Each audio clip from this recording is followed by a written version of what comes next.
네, 윤석열 전 대통령의 내란 우두머리 사건 결심 공판이 오늘 재개된 지 9시간이 다 돼갑니다. 특검의 구형량에 대해 관심이 집중되고 있는데요. 오늘 재판 상황 이고은 변호사와 살펴봅니다. 어서 오십시오. 안녕하세요. 사실 지난주 금요일에 끝났어야 될 결심 공판이 오늘 재개가 된 건데 아직 검찰의 구형은 시작도 못했습니다.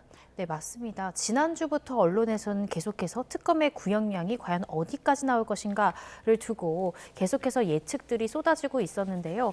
결심 공판이 사실상 두 번째까지 이어질 줄은 아무도 예상하지 못했는데 지금 두 번째 결심 공판에 상당 시간이 소요됐음에도 불구하고 아직까지도 윤석열 전 대통령의 서중 조사가 이어지고 있다라는 점에서 오늘도 밤 늦게가 돼서야 구형을 우리가 알 수 있는 것이 아닌가 조심스럽게 추측을 해봅니다. 예. 지금까지 들어온 내용을 좀 짧게 언급해드리면은 직위원 판사가 윤 전 대통령 측이 최대 8시간 언급을 했는데 최소 6시간이 지났고요. 그리고 2시간 더 드릴 테니까 7시 반 안에는 끝내야 한다. 이런 언급을 한 것으로 알려져 있습니다. 그리고 서증 조사가 끝나면 곧바로 구형 절차를 진행하겠다는 언급도 했는데 앞서서 2시간 전쯤 그러니까 오후 4시쯤에 윤 전 대통령 측에서는 서증조사 3분의 1가량 했다고 했거든요. 오늘 재판 속도 지난 금요일과 비교해서 어떻습니까? 비슷합니까? 대동소이하다 생각이 듭니다. 사실상 첫 번째 결심 공판이 결국 마무리되지 못했던 건 이 김용현 전 장관 측의 변호인이 사실상 과도하게 이 서중조사 시간을 지연시켰던 부분들이 있거든요.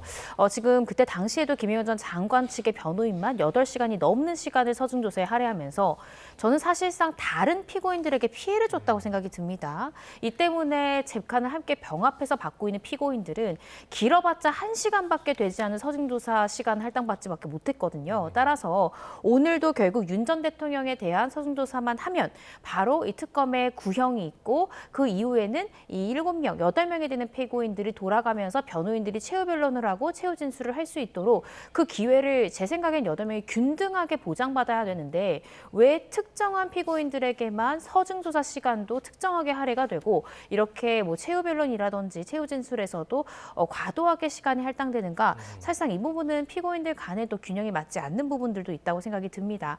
오늘은 그래도 지난 길보다는 직위원 판사가 이 발언 시간에 대해서 계속 데드라인을 정하는 것 같거든요. 예. 오전 중에는 오늘 오후 5시까지는 서중조사 맞춰달라고 했고 지금 5시를 넘어가자 7시 반까지는 지금 최대한 맞춰달라고 이야기를 했습니다. 이렇게 계산한 근거가 최초의 윤 전 대통령 측에서 서중조사가 6시간에서 8시간이 걸릴 것이다라고 해서 가장 최대한 늘어지더라도 우리는 8시간이 걸릴 것이다라고 이야기했고요. 특검이 7시간 반을 서중조사했기 때문에 우리도 그 시간을 보장받아야 된다라고 이야기했던 7시간 반까지도 넘은 시간이기 때문에 최대한 오후 7시 30분까지는 이 서중조사를 좀 맞춰달라라고 재판사가 소송지휘권을 발동하는 것이 아닌가 싶습니다. 네, 그러니까 7시 반까지 만약에 서중 조사를 마치지 못한다면 재판부가 말씀하신 소송 지휘권을 행사할 가능성이 높아지는 거죠? 네, 그렇습니다. 특히 첫 번째 결심 공판 때 재판사가 소송 지휘권을 적절히 행사하지 못했던 것이 아니냐라는 또 부정적인 의견들이 상당히 나왔던 것이 사실이거든요. 따라서 이러한 부분들에 대해서 재판사도 약속했던 이 특검과 동일하게 7시간 반이라는 시간을 보장하면서도 또 윤 전 대통령 측에서 최초에 이야기했던 최대 8시간까지는 우리가 서중조사에 할애하겠다라고 이야기한 이 시간을 보장을 해준 다음 이 부분도 결국 초과하려고 시도를 한다면 소송지휘권을 적절히 발동을 해서 오늘 안에는 결심 공판을 마무리하고자 직위원 부장판사도 노력하지 않을까 싶습니다. 예. 지난 금요일에 그 김용현 전 장관 이 서중 조사가 길어지니까 지금 혈액암을 앓고 있는 조지호 전 경찰청장이 먼저 하게 해달라 하면서 1시간도 안 했었거든요. 근데 지금 김용현 전 장관도 그렇고 윤 전 대통령도 그렇고 왜 이렇게 서중 조사가 길어지는 겁니까? 일종의 전략이다라고 생각이 듭니다. 이 부분에 대해서는 김용현 전 장관 측 변호인도 자신의 이 SNS에 나와서 스스로 이 지연 전략이었다, 전략이 성공했다라고 스스로 자인한 바 있기 때문에 이것은 어떤 피고인에게 법적인 실익을 가지고 온다기보다는 일종의 미리 지금 김용현 전 장관 장관 측의 변호인과 윤석열 전 대통령 측의 변호인이 사전에 이야기를 해서 만들어낸 전략이 아닐까라고 조심스럽게 추측을 해봅니다. 그렇지만 이러한 전략은 제가 아까 말씀드렸듯이 다른 피고인들과 다른 피고인들의 변호인에게 상당히 피해를 주는 행동일 수 있습니다. 실제적으로 만약에 지난주 금요일에 결심 공판이 마무리했다면 한 번 더 재판 때문에 8명의 피고인이 함께 모일 이유도 없고 그들의 변호인들도 마찬가지고요. 또 지금 계속해서 장시간 특정 피고인들이 할애를 하면서 재판부가 상당히 필요하고 특검도 필요하거든요. 그러면 이를 기다리는 다음 순서에 이 피고인들의 변호인들도 자신 차례에서 제대로 역량을 발휘하지 못할 가능성이 있기 때문에 이런 부분들을 보면 지연 전략을 피는 것이지만 사실상 다른 피고인들에게 피해를 주는 행동일 수 있다라는 생각이 듭니다. 그런데 오늘 윤석열 전 대통령 변호인단은 재판을 고의로 지연시킨 게 아니다. 자신들이 얻게 될 실익이 없다. 그리고 15만 페이지에 달하는 문서 증거와 디지털 증거 대부분에 동의하면서 신속한 재판에 협조했다. 이렇게 주장을 했거든요. 그렇다면 김용현 전 장관 측 변호인들이 자화자찬을 하면서까지 이렇게 지연 전략을 쓴 건 어떤 실익을 얻기 위해서입니까?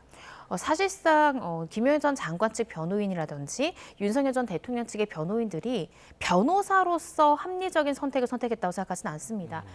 왜냐하면 결국 특검의 구형량도 중요하지만 피고인에게는 가장 중요한 것이 판사가 내리는 선고 형량입니다. 그렇다라고 한다면 판사와 대립각을 세우는 행동을 하거나 이 판사의 소송 지위에 반하는 행동을 하는 것은 내가 지금 맡고 있는 피고인에게 악영향을 미칠 수 있다는 것이거든요.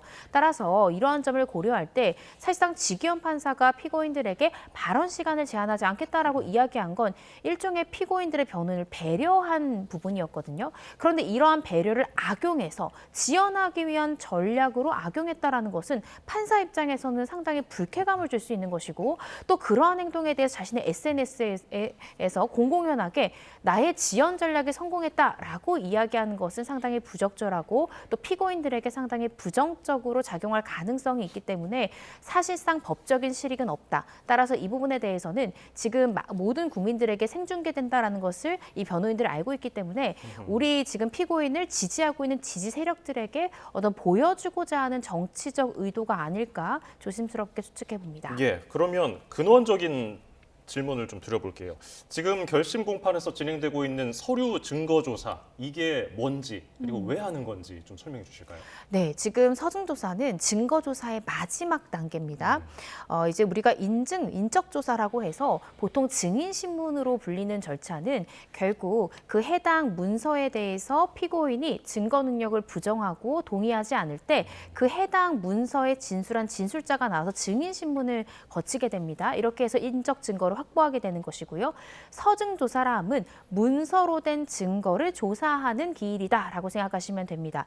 따라서 인적 증거가 확보되고 서증 조사까지 모두 끝나게 되면 결과적으로 이제 모든 공판이 마무리가 되는 것이고 이후에 특검의 구형 의견 또 피고인 측의 최후 변론과 최후 진술 이 순서로 가게 됩니다. 서증 조사가 통상적으로는 30분을 넘기기도 힘듭니다. 지금 보시면 같은 재판을 병합해서 받고 있는 다른 피고인들을 보시면 변호인들이 서증 조사에 1시간을 넘기지를 않습니다. 사실상 1시간을 하기도 굉장히 어렵거든요. 통상은 그냥 증거 목록에 있는 증거의 취지만 대략적으로 낭독하는 것으로 대체하는 것이 보통의 형사 재판이고요. 이마저도 조금 더 꼼꼼히 한다라고 하더라도 보통은 실물 하상기에 그 문서를 하나하나 띄워놓고 이 문서가 어떤 취지의 문서이고 어떤 취지의 증거인지 이 부분에 대한 피고인의 입장은 어떤 것인지를 한두 줄 정도로 짧게 요약해서 이야기하고 넘어가기 마련인데 지금 윤 전 대통령이라든지 김용현 전 장관 측에서는 변호사들이 다수 지금 재정한 상황에서 한 명의 변호사가 돌아가면서 1시간 이상씩 발언하고 이러한 발언들도 사실상 문서에 기반한 것이 아니라 그간 재판 중에 하고 싶었던 이야기를 주장하는 형태이기 때문에 통상적인 서중조사보다 굉장히 시간이 오래 걸리는 것이다라는 생각이 듭니다. 네, 사실 재판부는 오늘은 무조건 끝내야 된다라고 못을 박았는 게 사실 다음 달 2월 23일 전에 선고가 이뤄지지 못하면은 정기 인사가 있기 때문에 재판부가 교체되고 그렇게 되면 변론 갱신 절차에 수개월이 또 지체될 가능성이 있지 않습니까? 혹시 김용현 전 장관 측 변호인들이 이걸 노리는 걸까요? 이 부분에 대해서는 조금 더 봐야 될 것 같습니다. 왜냐하면 사실상 법정 외의 이야기는 아직 윤 전 대통령 측 변호인들은 꺼내고 있지 않은 것이고 김용현 전 장관 측 변호인만 이 부분에 대해서 우리가 지연시킴으로 인해서 대통령에게 우리가 풀데이, 그러니까 하루 동안 내내 윤 전 대통령이 그간 1년 동안 했던 주장을 정리해서 지금 말할 수 있는 기회를 확보해줬다라고 이야기를 했기 때문에 이 부분에 대해서 정말로 윤 전 대통령 측 변호인들이 이 부분을 원한 것인지는 좀 사실 확인이 필요한 부분이라고 생각이 듭니다. 그렇지만 지금 윤 전 대통령 측 윤곽근 변호사 등도 이야기하듯이 이미 판결 선고일자는 어느 정도 정해지지 않았느냐. 따라서 우리도 지연시킬 생각도 없고 지연이 될 수 없다는 걸 잘 알고 있다라고 지금 이야기하고 있습니다. 이 말인즉슨 공판 갱신 절차가 이행되지 않도록 아마 지기현 판사도 이 법관 정기 이동 전에 아마 이 사건에 대해서 판결 선고 기일을 잡을 것이라 보여지고 이 부분에 대해서는 윤 전 대통령 측에서도 충분히 인지한 부분이지 않을까라는 생각이 듭니다. 예, 설명해 주신 대로 지금까지 긴 그 재판 과정에서 했던 내용, 반복되는 내용도 좀 있거든요. 그중에서 하나 핵심적인 거는 오늘도 얘기했던데 비상계엄이 메시지 계엄이다, 대통령의 통치행위다, 이런 걸 반복한 부분이 있거든요. 이거는 사법부가 어떻게 판단하겠습니까? 사실상 지금 윤 전 대통령 측에서는 비슷한 주장들을 반복하고 있습니다. 한 3가지 정도로 우리가 주된 주장 내용이다라고 볼 수가 있을 것 같은데요. 첫 번째가 말씀해 주신 대로 지금 이 비상계엄 선포라는 것은 대통령이 가지고 있는 이 고유의 정치적인 권한이기 때문에 이 부분에 대해서는 사법심사의 대상이 되지 않는다라고 첫 번째 쟁점을 강하게 주장하고 있습니다. 이 주장 같은 경우에 이미 헌법재판소에서도 충분히 이야기한 쟁점이지만 헌법재판관들이 전원 일치돼서 받아들이지 않았죠.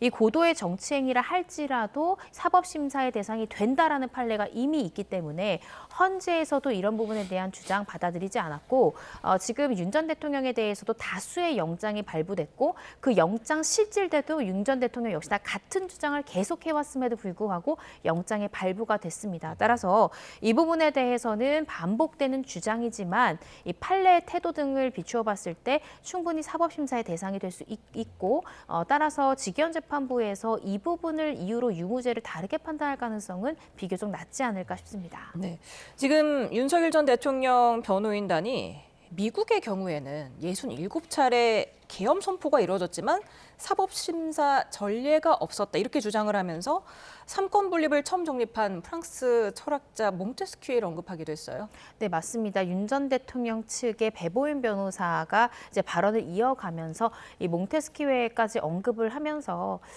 윤 전 대통령의 어떻게 생각하면 고도의 정치적 판단이었기 때문에 결국 사법심사의 대상이 되지 않는다라는 점을 강조하기 위해서 이야기한 것으로 보여집니다. 미국에 이제 이야기를 했는데 여기는 미국 법정이 아니라 대한민국 법정이고요. 우리나라 판례는 분명히 이러한 이 대통령의 권한일지라 하더라도 사법심사의 대상이 된다라는 판례가 분명히 지금 정립되어 있기 때문에 우리나라 판례상 사법심사의 대상이 된다라고 판단될 가능성이 높고 이미 헌재에서도 동일한 주장을 했지만 헌법재판소에서도 이 주장 받아들이지 않았기 때문에 사실상 이 주장은 할 수 있지만 재판부에서 받아들이기는 좀 다소 어려운 주장이지 않을까 싶습니다. 예. 자, 지금 윤석열 전 대통령의 내란 우두머리 혐의 결심 공판이 잠시 휴정을 했다는 소식이 들어왔고요. 잠시 뒤인 10분 뒤인 6시 반에 재개된다는 내용입니다. 앞서서 설명해 드린 바와 같이 지기현 판사 오늘 오후 7시 반까지는 윤석열 전 대통령 측에 서증 조사를 끝내달라고 요청을 했고요. 윤석열 전 대통령이 앞서서 점심시간에 변호인단에 단단히 부탁했다면서 최종 변론이 좀 짧을 예정이다. 그거 대신이라고 생각해달라. 이런 언급도 했다는 내용이 들어와 있습니다. 최종 변론에서는 윤 전 대통령이 어떤 메시지를 담을까요? 네, 특검 구형 이후에는 이제 피고인들의 변호사들이 먼저 최후 변론을 합니다. 그 다음에 피고인들 본인들이 최후 진술을 하는 순서로 넘어가는데요.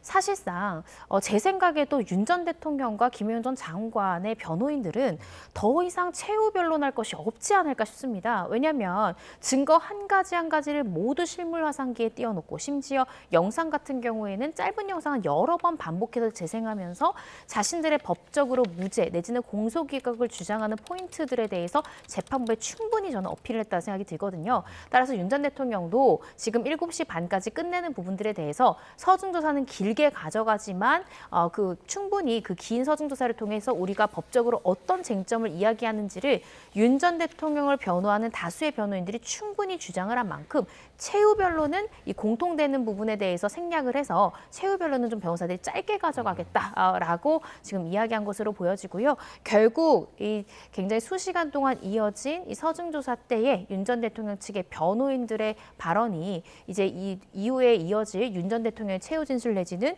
윤 전 대통령 측의 변호인의 최후변론과 결국 일맥상통한 내용이 나올 가능성이 상당히 높다라는 생각이 듭니다. 네, 앞서 윤 전 대통령의 배보윤 변호사의 발언 전해드렸는데 이런 언급도 했어요. 배보윤 변호사가 대통령 불소추 특권을 규정한 헌법 84조를 근거로 이재명 대통령의 공직선거법 사건 재판이 중단됐듯이 비상계엄 선포가 윤 전 대통령의 재직 중의 행위인 만큼 법원이 섣부르게 판단을 하면 안 된다. 만약에 이걸 판단하고자 한다면 이재명 대통령 재판도 개시해야 마땅하다. 이 주장은 어떻게 판단하십니까? 그 불소추 특권을 보시면 내란 및 외환의 죄를 제외하고 재직 중인 대통령은 형사상 소추되지 아니한다라고 돼 있습니다. 그런데 윤 전 대통령이 받고 있는 것은 결국 형사상 불소추 특권에서 예외 사유로 분명히 규정하고 있는 내란 혐의가 지금 주된 혐의이기 때문에 이러한 주장은 맞지 않다라고 보여지고요. 사실 지금은 윤 전 대통령의 재판에 대한 이야기를 해야 되는 것이지 지금 이재명 대통령의 재판까지 거론할 이유나 필요성은 좀 낮다라고 보여지거든요. 그런데 만약에 윤 전 대통령 측 변호인들이 사전에 이 서중조사를 좀 길게 가져가고자 사전에 이야기한 부분이 있다고 하면 아마 각 변호인들마다 할당된 시간이 있을 것이라고 생각이 듭니다. 그래서 그 시간을 좀 채우기 위해서 다양한 주장들, 설사 그것이 본건 공소사실과는 다소 부합하지 않는다 하더라도 여러 가지 이야기들을 그 할당된 시간에 맞춰서 한 것이 아닌가 싶고요. 사실상 헌법 84조의 적용은 내란 혐의로 재판을 받는 윤 전 대통령에게는 그 적용이 될 수가 없다라는 점을 분명히 말씀드립니다. 예. 이미 구형은 뭐 정해져 있지 않을까 이런 분석이 많고요. 왜냐하면은 지난 8일에 이미 특검팀이 6시간 넘도록 6시간 정도 회의를 했고요. 사형이냐 무기징역이냐 이 둘 중에 하나로 지금 점쳐지고 있는데 변호사께서는 어떤 전망하세요? 사실 두 가지 선택지 중에 하나일 것 같습니다. 사형이냐 무기징역이냐 두 가지 다 각자의 타당한 이유를 우리가 찾아볼 수 있을 것 같은데요. 그렇지만 제가 조심스럽게 추측해보자면 이 사건이 가지고 있는 역사적 상징성에 특검은 주목했을 가능성이 상당히 높다고 생각이 듭니다. 또 실제로 특검이 지금 윤 전 대통령에 대한 체포방해 사건, 그러니까 윤 전 대통령이 받고 있는 3개의 재판 중에 법정형이 가장 낮은 사건에 대해서 징역 10년을 구형을 한 그런 상황이거든요. 이런 점을 종합해서 고려한다면 법정형이 규정하고 있는 가장 높은 상한점인 사형을 구형할 가능성이 상당히 높고 특검으로서는 구형이 구형에서 끝나서는 안 되죠. 실질적으로 1심 선고 형량이 높게 나올 수 있도록 노력하는 것이 또 특검의 역할이고 목표일 것이기 때문에 자신들의 구형량을 최대치로 높여야만 1심의 선고 형량 자체가 그에 따라와서 최대치로 높아질 수 있다. 이런 부분들도 전략적으로 계산을 했을 것 같아서 기본적으로 윤 전 대통령에 대해서는 조금 아마 조만간 구형이 나올 것으로 보여지지만 사형이 구형될 가능성이 조금 더 높지 않을까라는 생각이 듭니다. 네. 특검이 구형을 하고 나면은 이제 변호인들의 최후 변론 그리고 윤 전 대통령의 최후 진술이 이어질 텐데 윤 전 대통령이 오늘 입정을 하면서 서류봉투 2개를 들고 왔거든요. 아마도 A4 용지 한 40쪽 분량의 최후 진술을 준비한 것으로 전해지고 있습니다. 어떻게 예상하세요? 네, 체포방해 사건에서도 윤 전 대통령이 본인이 직접 1시간을 이야기를 했습니다. 또 헌법재판소에서도 자신의 최후 진술 1시간가량 했던 기억이 여전히 선명하게 남아있는데요. 윤 전 대통령은 또 본인이 24년 이상 검사 생활을 한 이 베테랑, 특히 형사소송에 있어서는 또 베테랑 검사 출신이기 때문에 본인이 마지막으로 재판장에게 호소하고 싶은 부분에 대해서 충분히 또 진술할 가능성이 높다 생각이 듭니다. A4 용지 40장 분량이라는 것은 사실상 읽기만 해도 사실 1시간이 충분히 될 수 있는 범위 묘미다라는 생각이 들거든요. 그만큼 윤 전 대통령 측에서는 본인이 받고 있는 세 가지의 재판 중에 가장 본류격이기도 하고 또 가장 중한형이 법정형으로 규정되어 있는 이 사건에서 자신이 재판부에게 마지막으로 호소하고 싶은 점에 대해서 충분히 이야기하고자 또 A4 용지 40장 가량의 최후 진술 이런 원고를 가지고 온 것이 아닌가 싶습니다. 예, 앞서서 뭐 최후 진술에 어떤 내용이 담길까 짧게 또 분석을 해주셨는데 앞선 최후 진술에서는 어떤 언급을 했을까 저희가 준비를 했거든요. 과거에 탄핵 심판 때는 어떤 진술을 했을까 들어보고 오겠습니다. 국회의원과 직원들의 출입도 막지 않았고 국회 의결도 전혀 방해받지 않은 2시간 반짜리 비상계엄과 정부 출범 이후 2년 반 동안 줄 탄핵, 입법 예산 폭거로 정부를 마비시켜온 거대 야당 가운데 어느 쪽이 상대의 권능을 마비시키고 침해한 것입니까? 국방장관이나 지휘관들이나 경험이 풍부한 군사 전문가들인데 이들이 왜 이랬겠습니까? 12.3 계엄 선포는 계엄의 형식을 빌린 대국민 호소이고 과거 계엄과는 다른 것이었기 때문입니다. 예, 앞서서 윤 전 대통령 오늘 결심 공판에서 최종 변론이 좀 짧을 예정이니까 서증 조사가 긴 것, 그러니까 최종 변론이 짧을 걸 대신해서 좀 생각해달라 이렇게 재판부에 양해 요청을 한 것으로 알려졌는데, 뭐 A4 용지 수십 쪽 분량 앞서서 노란 봉투에다 가지고 간 거, 그 중에서 뭐 일부 축약해서 언급을 한다면은 가장 윤 전 대통령이 주장하고 싶은 거는 지금까지 뭐 탄핵 심판 때 최후 진술로 비추어 봤을 때 뭐로 꼽을 수 있겠습니까? 사실상 헌재에서 최후 진술한 내용과 상당히 유사한 형태의 최후 진술로 이루어질 가능성이 높을 것 같은데요. 결국 윤 전 대통령 측 그리고 윤 전 대통령의 변호인들이 주장하는 것은 크게 세 가지로 정리해 볼 수 있습니다. 첫 번째는 아까 말씀드렸듯이 이 비상계엄 선포라는 것은 대통령이 가지고 있는 고도의 정치적인 권한을 가지고 있기 때문에 이 부분에 대해서는 사법심사의 대상이 되지 않는다라는 첫 번째 주장, 아마 그 부분에 대해서 언급할 가능성이 높고요. 두 번째는 내란죄가 되려면 국헌문란의 목적이라는 그 목적이 인정이 되어야 합니다. 그런데 이 부분에 대해서 계속해서 윤 전 대통령은 경고성 계엄이었다, 이 호소성 계엄이었다라고 이야기하면서 이 군경을 국회에 투입한 것 또한 질서를 유지하기 위한 목적이었다라는 것을 강조하고 있죠. 그 부분은 이 내란죄의 국헌문란의 목적이라는 그 목적성, 그 구성 요건 자체를 탈락시키기 위해서 한 번 더 두 번째 쟁점을 강조하지 않을까 싶습니다. 세 번째는 직위원 재판장은 윤 전 대통령에 대해서 한 차례 구속 취소 결정을 내린 바 있습니다. 구속 취소 결정을 내린 큰 이유는 이 구속 기간을 계산할 때 날이 아니라 시간으로 계산해야 된다라는 논리도 있었지만요. 과연 공수처가 내란죄에 대해서 수사권이 있는지가 아직 불명확하다라고 하면서 직위원 재판장이 윤석열 전 대통령에 대해서 구속 취소를 결정한 바 있거든요. 따라서 이 부분에 대해서도 마지막으로 강조할 것으로 보여집니다. 왜냐하면 지금 사실상 직위원 재판장을 제외하고 윤 전 대통령에게 발부되었던 체포영장이라든지 압수수색영장, 구속영장 등등에서는 그 어떠한 판사도 공수처의 수사 권한에 대해서 문제 삼은 판사가 없었단 말이죠. 그런데 직위원 재판장 같은 경우에는 분명히 그 구속 취소 결정문에 공수처가 내란죄에 대해서 수사권을 가지고 있는지가 불명확하다라는 것도 구속 취소 결정의 배경으로 적시를 했기 때문에 이 부분은 공소기각까지도 연결이 되는 쟁점일 수 있습니다. 따라서 윤 전 대통령도 형사소송에 있어서 굉장히 베테랑 검사 출신이기 때문에 공소기각과 절차적 흠결을 건드리는 것이 재판사에게 어떻게 생각하면 무죄를 이끌어내는 것보다 조금 더 쉽게 원하는 결과를 받아들일 수 있는 쟁점이다라고 판단을 할 가능성이 높아서요.